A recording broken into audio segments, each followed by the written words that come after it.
Warung itu tidak pernah benar-benar tutup. Bahkan, ketika malam sudah terlalu larut untuk disebut malam biasa. Ketika jalanan mulai lengang, dan hanya sesekali motor melintas dengan suara yang memecah sunyi. Lampu kecil yang tergantung di atas gerobak itu tetap menyala. Cahayanya tidak terang, bahkan cenderung redup, tapi cukup untuk menerangi panci besar yang terus mengepul pelan, mengeluarkan aroma nasi hangat dan lauk sederhana yang sudah menjadi bagian dari kehidupan sehari-hari di pinggir jalan itu. Di balik gerobak tersebut, ibunya berdiri seperti biasa. Tidak ada yang berubah dari cara ia bergerak. Tangannya tetap cekatan meskipun usianya tidak lagi muda. Sesekali ia mengelap piring, menyusun lauk, atau sekadar menunggu pembeli dengan tatapan yang tidak pernah benar-benar kosong. Ada kebiasaan di sana, rutinitas yang sudah terlalu lama dijalani untuk bisa dihentikan begitu saja. Raka berdiri di seberang jalan, tidak terlalu jauh, namun cukup untuk membuat jarak itu terasa disengaja. Ia tidak benar-benar berniat berhenti. Langkahnya tadi mengarah pulang,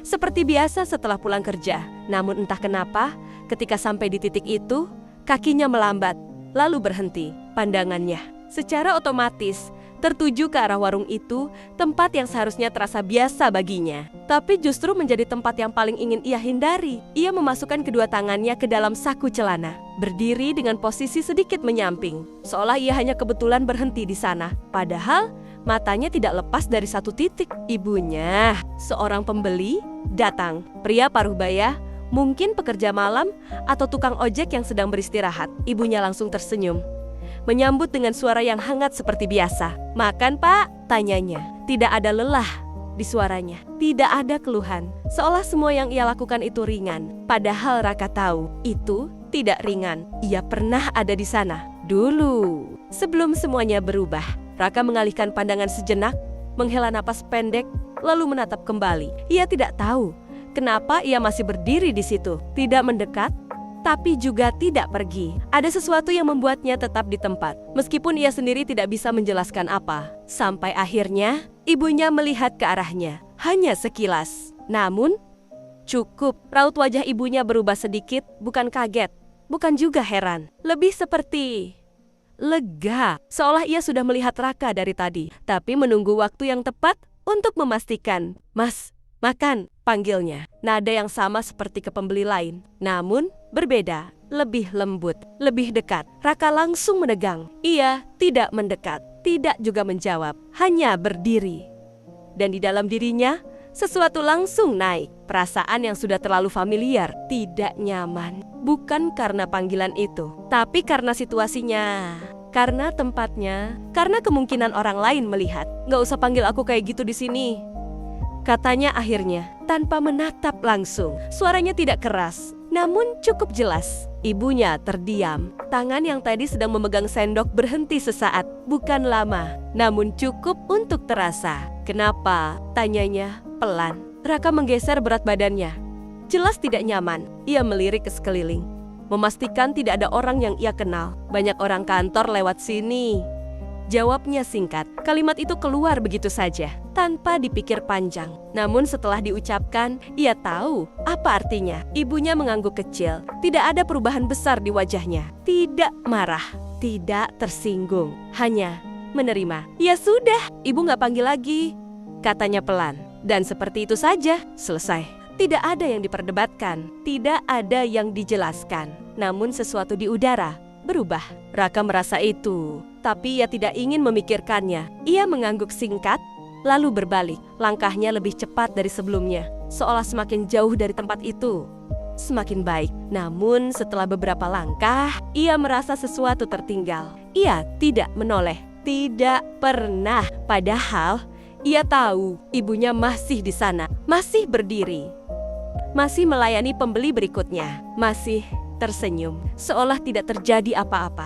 Malam itu, Raka sampai di rumah dengan perasaan yang tidak sepenuhnya jelas. Ia membuka pintu, masuk, dan langsung menuju kamar tanpa banyak memperhatikan keadaan sekitar. Rumah itu sederhana, tidak banyak berubah sejak dulu. Meja makan masih di tempat yang sama, kursi yang sama, bahkan jam dinding yang bunyinya sedikit terlambat itu masih tergantung di sana. Di meja, sudah ada makanan. Seperti biasa, ditutup dengan tudung plastik. Masih hangat. Raka berdiri beberapa detik di depan meja itu, melihat tanpa menyentuh.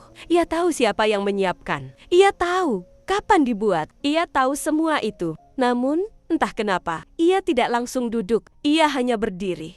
Lalu akhirnya membuka tudungnya. Uap hangat naik pelan. Aroma sederhana yang familiar. Dan untuk sesaat, ia terdiam lebih lama dari biasanya. Namun, seperti sebelumnya, ia tidak membiarkan momen itu berkembang. Ia duduk, makan dengan cepat, tanpa benar-benar merasakan. Hanya sekadar menghabiskan. Seperti kewajiban, seperti rutinitas. Setelah selesai, ia berdiri, meninggalkan piring di tempatnya.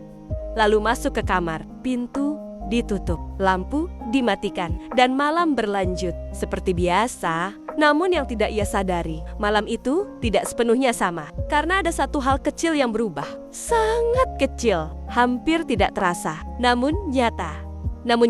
Untuk pertama kalinya, ia tidak sepenuhnya nyaman dengan dirinya sendiri. Raka tidak selalu menjaga jarak seperti sekarang. Ada waktu di mana warung itu bukan sesuatu yang ingin ia hindari, melainkan tempat yang terasa biasa saja, bahkan kadang menyenangkan. Ia pernah duduk di bangku kecil di samping gerobak, memperhatikan ibunya melayani pembeli.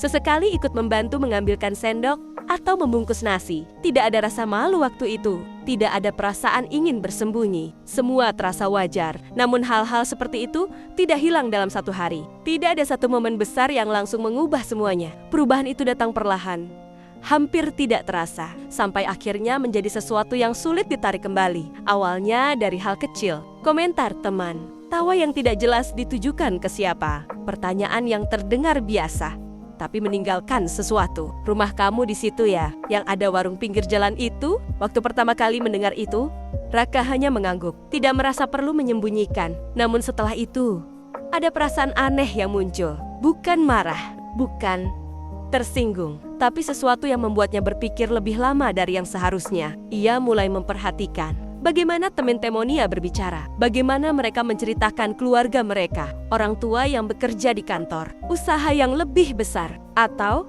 setidaknya terdengar lebih layak untuk dibanggakan. Dan tanpa ia sadari, ia mulai membandingkan. Bukan secara sadar, tapi cukup untuk mengubah cara pandangnya. Sejak saat itu, ia mulai jarang berada di warung. Awalnya dengan alasan tugas, main, capek, alasan-alasan yang terdengar masuk akal. Dan ibunya tidak pernah mempertanyakan, tidak pernah memaksa, hanya mengangguk dan berkata, "Ya sudah."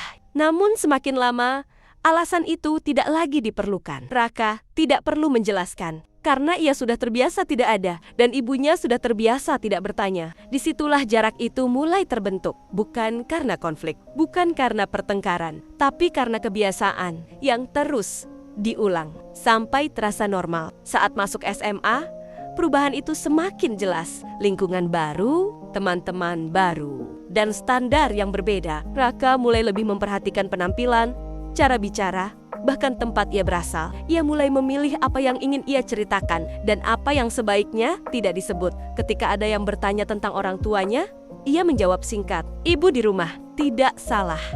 Tidak salah. Namun tidak lengkap. Ia tidak menyebut warung, tidak menyebut gerobak, tidak menyebut malam-malam panjang yang dijalani ibunya di pinggir jalan. Dan semakin sering ia melakukan itu, waktu berjalan lebih cepat setelah Raka mulai bekerja. Hidupnya terasa lebih teratur.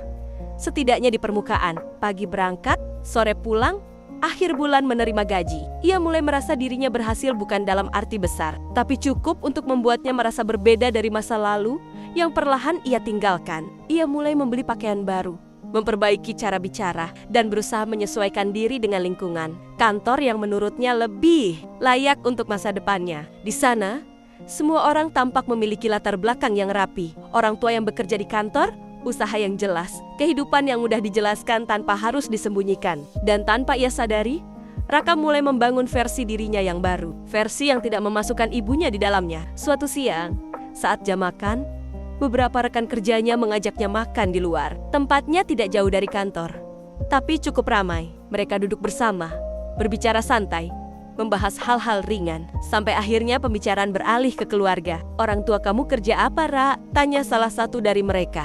Pertanyaan sederhana, namun cukup untuk membuat Raka berhenti. Hanya sesaat, namun terasa panjang. Ia sudah pernah menghadapi situasi seperti ini. Namun kali ini berbeda, karena ia tahu ia bisa memilih mengatakan yang sebenarnya atau mengatakan yang lebih mudah. "Ibu di rumah," jawabnya. Kalimat yang sama seperti dulu. Singkat, tidak salah, tapi tidak lengkap. Temannya mengangguk, namun tidak berhenti. "Usaha atau gimana?" Raka menelan ludah. Detik itu terasa lebih berat. Ia bisa berhenti, bisa menjelaskan. Namun sesuatu di dalam dirinya mendorong ke arah lain. Dulu usaha kecil-kecilan, sekarang sudah nggak terlalu, katanya. Ia tidak tahu kenapa mengatakan itu. Namun setelah keluar, ia tidak bisa menariknya kembali. Temannya mengangguk lagi. "Lumayan ya, berarti nggak terlalu ribet," katanya santai. Raka tersenyum tipis. Namun di dalam dirinya ada sesuatu yang jatuh. Sangat pelan, hampir tidak terdengar. Namun cukup untuk terasa. Sore harinya, saat pulang kerja, langkahnya seperti biasa melewati jalan yang sama. Dan seperti biasa, warung itu masih ada. Ibunya masih berdiri di sana. Lampu kecil itu masih menyala. Tidak berubah. Tidak pernah berubah. Raka memperlambat langkahnya. Tanpa sadar, matanya melihat ke arah itu. Dan kali ini, ibunya melihatnya lebih dulu. "Raka?" Panggilnya pelan. Nama itu berbeda. Tidak seperti Mas tadi malam. Lebih dekat, lebih nyata. Raka langsung melihat ke sekeliling. Refleks seolah takut ada yang mendengar. "Aku udah bilang jangan panggil nama di sini," katanya cepat. Suaranya lebih keras dari yang ia maksudkan. Ibunya terdiam. Pembeli yang ada di sana ikut melirik sebentar. Dan momen itu terasa sangat panjang. "Ibu cuma," katanya pelan. Namun Raka memotong. "Udah, jangan mulai lagi." Kalimat itu jatuh lebih keras dari yang seharusnya. Ibunya tidak melanjutkan, tidak membalas, hanya diam. Namun kali ini diamnya berbeda. Ada sesuatu yang tertinggal di sana yang tidak sepenuhnya bisa disembunyikan. Raka berbalik, pergi lebih cepat dari biasanya. Namun langkahnya terasa berat karena untuk pertama kalinya ia sadar bahwa kata-kata tadi tidak sama seperti sebelumnya dan tidak bisa diperbaiki begitu saja. Malam itu ia makan di rumah seperti biasa. Makanan sudah tersedia, masih hangat. Namun kali ini ia tidak langsung makan. Ia berdiri di depan meja, melihat lebih lama dari biasanya, seolah mencari sesuatu, namun tidak tahu apa. Dan untuk pertama kalinya, makanannya terasa tidak seperti biasanya. Dan disitulah retakan itu mulai terlihat lebih jelas. Perubahan pada ibunya tidak terjadi secara tiba-tiba. Tidak ada momen besar, tidak ada kejadian yang langsung terlihat jelas. Namun jika diperhatikan, ada banyak hal kecil yang mulai berbeda. Dan semuanya terjadi pelan. Ibunya mulai lebih sering duduk, lebih sering berhenti di tengah aktivitas. Sesekali memegang pinggang atau dada. Namun, setiap kali Raka melihat jawabannya selalu sama, "Gak apa-apa." Dan Raka selalu menerima tanpa bertanya lebih jauh. Suatu malam, saat Raka pulang lebih larut dari biasanya, warung masih buka. Namun, suasananya lebih sepi. Hanya ada satu pembeli dan ibunya terlihat lebih lelah dari biasanya. Gerakannya lebih lambat. Senyumnya tidak sekuat dulu. Raka berdiri sebentar,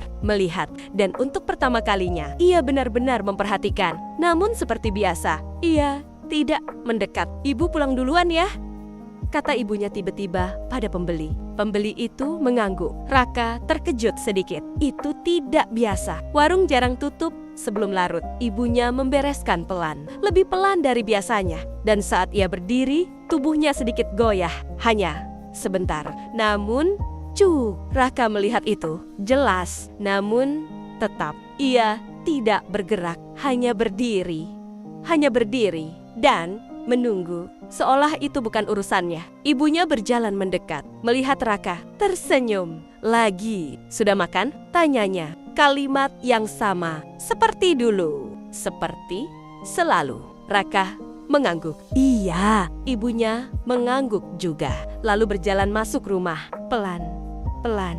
Dan Raka tetap di luar beberapa detik, lebih lama dari biasanya. Namun tetap tidak melakukan apa-apa. Malam itu, saat makan, suasana lebih sunyi. Ibunya tidak banyak bicara, hampir tidak sama sekali, dan Raka mulai merasa sesuatu, namun belum cukup kuat untuk ia hadapi. Sampai akhirnya, suatu sore, Kemater 16, semuanya tidak bisa lagi diabaikan. Raka pulang, rumah sunyi, tidak ada suara, tidak ada gerakan. Ia memanggil, "Bu, Bu," tidak ada jawaban. Ia masuk ke dapur, kosong, ke ruang tengah, kosong, sampai akhirnya ia melihat ibunya duduk di lantai, bersandar pada kursi. Matanya tertutup, napasnya tidak teratur. Raka berhenti, jantungnya langsung berdetak lebih cepat. "Bu," suaranya berubah, lebih pelan, lebih takut. Ibunya membuka mata perlahan dan tersenyum. Masih sempat tersenyum. "Nggak apa-apa," katanya. Namun, kali ini Raka tahu itu tidak benar, dan untuk pertama kalinya ia benar-benar takut. Keesokan paginya, semuanya terasa berbeda. Bukan karena ada sesuatu yang berubah di luar, tapi karena Dika Raka tidak lagi bisa mengabaikan. Ia bangun lebih cepat, keluar kamar, mencari ibunya, dan menemukannya di kamar masih berbaring, tidak bangun. "Bu," tidak ada jawaban. Ia mendekat lebih cepat. "Bu," ibunya membuka mata, sangat pelan. "Raka," suaranya lemah, dan disitulah semuanya runtuh. Raka duduk di sampingnya, tangannya gemetar. "Bu, kita ke dokter," katanya cepat. Ibunya menggeleng, pelan. "Sudah," satu kata. Namun, "Cukup." "Belum, Bu, aku masih..." Suaranya terputus. Ia tidak bisa melanjutkan karena semuanya datang sekaligus. Semua yang ia tahan, semua yang ia abaikan, semua yang ia tunda. Ibunya menatapnya lama, seolah ingin mengingat. "Ibu gak pernah malu sama kamu," katanya pelan. Kalimat itu menghancurkan. Air mata Raka langsung jatuh tanpa bisa ditahan. "Maaf, Bu." Akhirnya keluar kata yang terlalu lama ia simpan. Namun kini tidak cukup. "Ibu cuma pengen kamu makan yang cukup," lanjut ibunya. Suaranya semakin pelan, semakin jauh. Raka menggenggam tangannya rapat. "Maaf, aku salah. Aku..." Suaranya pecah. Namun ibunya tidak menjawab lagi. Tangannya diam, matanya perlahan tertutup. Dan disitulah semuanya selesai. Raka duduk di situ, diam, tidak bergerak, tidak menangis. Beberapa detik, atau mungkin lebih, sampai akhirnya ia menyadari bahwa tidak ada lagi yang bisa dipanggil, tidak ada lagi yang bisa menjawab. Malamnya, ia berdiri di depan warung untuk pertama kalinya, tanpa jarak, tanpa malu, namun juga tanpa ibunya. Lampu itu masih menyala, gerobak itu masih ada, namun kosong. "Bu," suaranya pelan, namun tidak ada jawaban. Dan disitulah ia benar-benar mengerti bahwa selama ini yang ia jauhi adalah satu-satunya yang selalu ada, dan sekarang tidak ada lagi.